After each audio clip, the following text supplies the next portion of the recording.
2014 λοιπόν, του 2013, έχει δημοσιευθεί στο ΦΕΚ 1004 τεύχος Β η πιο ιστορική απόφαση που αφορά τον Δήμο Κορινθίων. Μια απόφαση που νομιμοποιεί την υδροδότηση στην πόλη της Κορίνθου, μια απόφαση που για πρώτη φορά δίνει τη δυνατότητα νόμιμα να υδροδοτηθούν κοινότητές μας με ποιοτικό πόσιμο νερό από τη Στυμφαλία. Και ο αγώνας αυτός ήταν δύσκολος. Και ο αγώνας αυτός έγινε χωρίς να κάνουμε δηλώσεις, χωρίς τα φώτα της δημοσιότητας. Ακόμα και όταν δημοσιεύτηκε αυτή η απόφαση στο ΦΕΚ τον Απρίλιο του 2013. Γιατί εμείς θέλουμε να είμαστε αποτελεσματικοί και χρήσιμοι και όχι να κάνουμε δηλώσεις και να έχει καλύτερο επίτευγμα αυτής της δημοτικής αρχής που θα μείνει στην ιστορία. Όχι τα 10, τα 20, τα 100 χρόνια. Θα μείνουμε στην ιστορία για χιλιάδες χρόνια.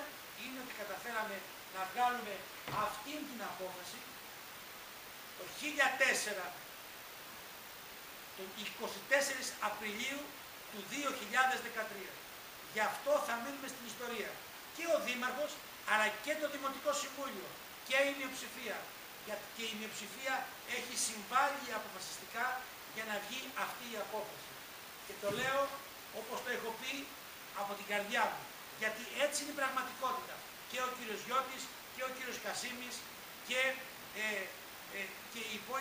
οι υπόλοιποι δημοτικοί σύμβουλοι έχουν συμβάλει για να βγει αυτή η απόφαση. Είναι προϊόν συνεργασίας. Που αμφισβητούν την ποιότητα του νερού στην πόλη της Κορίνθου είναι αυτοί που εξυπηρετούν τα συμφέροντα των εταιριών εμφιάλωσης. Το ξαναλέω και σήμερα. Αυτοί που εξυπηρετούν τα συμφέροντα των εταιριών εμφιάλωσης. Και δυστυχώς δεν σας κρύβω ότι ένα μικρό κομμάτι, μια μικρή μειοψηφία, ακόμα και στην πόλη της Κορίνθου υπάρχει και έχει φοβικά σύνδρομα και αγοράζει νερό. Εγώ για άλλη μια φορά τους λέω ότι σταματήστε να έχετε ένα επιπλέον έξοδο στον οικογενειακό προϋπολογισμό σας, ιδιαίτερα τώρα που έχουμε αυτή τη δύσκολη οικονομική συγκυρία. Το λέω υπεύθυνα. Το κάνω πράξη. Καθημερινά. Το κάνω εγώ προσωπικά. Η οικογένειά μου. Το κάνει όλο το σημερινό Δημοτικό Συμβούλιο. Πίνουμε νερό από τη βρύση σε όλα τα Δημοτικά Συμβούλια. Όλοι. Κανείς δεν έχει αμφισβητήσει την ποιότητα από αυτούς που σήμερα δραστηριοποιούνται στο Δημοτικό Συμβούλιο. Αμφισβητείται από τον κύριο Νανόπουλο και κάποιους όψιμους σημερινούς συνεργάτες του που θέλουν να δημιουργήσουν στην κοινωνία φοβικά σύνδρομα. Πανικό. Αυτό το πανικό θέλουν να τον εκμεταλλευτούν εν ώψη των εκλογών. Σταθείτε απέναντι σε αυτούς που δυσφημούν το νερό της Κορίνθου, που δυσφημούν την πόλη της Κορίνθου, που θέλουν να κάνουν ένα προεκλογικό αγώνα χωρίς κανένα, αν θέλετε, χωρίς κανένα φραγμό. Ένα προεκλογικό αγώνα που θα τους οδηγήσει, πιστεύουν, σε νίκη. Αρχίδιας. Αυτό νομοθετεί, αυτό βγάζει τις οδηγίες. Υπάρχει ο Παγκόσμιος Οργανισμός Υγείας. Υπάρχει η Ευρωπαϊκή Ένωση. Όλοι αυτοί. Υπάρχουν τα μέλη κράτη της Ευρωπαϊκής Ένωσης. Η Αυστρία, η Γερμανία, η Γαλλία, έχω πλούσια βιογραφία. Πέστε μου, σε ποια χώρα απαγορεύεται η χρήση αμοιάδου σε σωλήνες ίδρυσης? Αυστραλία. Να σας δείξω και της Αυστραλίας έχω. Δεν υπάρχει. Άλλο ένα ερώτημα. Θα σας απαντήσω τι Όχι, γίνεται. Θα σας απαντήσω τι γίνεται.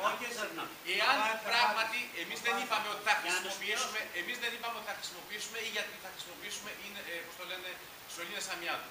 Πρώτον, είναι δύσκολη. Δεύτερον, έχουν ένα κοστολόγιο. Τρίτον, δεν ενδείκνυται γιατί έχουν κάθε 3-4 μέτρα κεφάλι και συνδέονται. Γι' αυτό δεν βάζουμε και PVC που είναι με σωλήνες.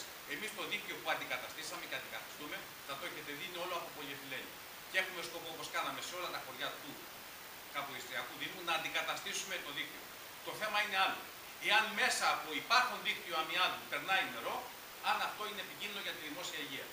Σας διαβεβαιώνω δεν είναι επικίνδυνο, διότι αν είναι επικίνδυνο, εγώ σας λέω για τους κατοίκους του Άσου, και αν υπάρχει ο κύριος, δεν τον ξέρω τον κύριο Ζαβετάκη, αλλά τον προκαλώ εγώ Γιατί δεν είναι επικίνδυνο για την Αθήνα ολόκληρη που είναι 4,5 εκατομμύρια, γιατί δεν είναι επικίνδυνο, που είναι όλο το δίκτυο από αμίαντο, γιατί δεν είναι επικίνδυνο για το 1 εκατομμύριο Θεσσαλονικής, γιατί δεν είναι επικίνδυνο για όλες τις πόλεις της Ευρώπης και του κόσμου και έγινε επικίνδυνο για τους κατοίκους του Άσου, γιατί δεν απαγορεύεται η ίδρυυση σε όλους αυτούς.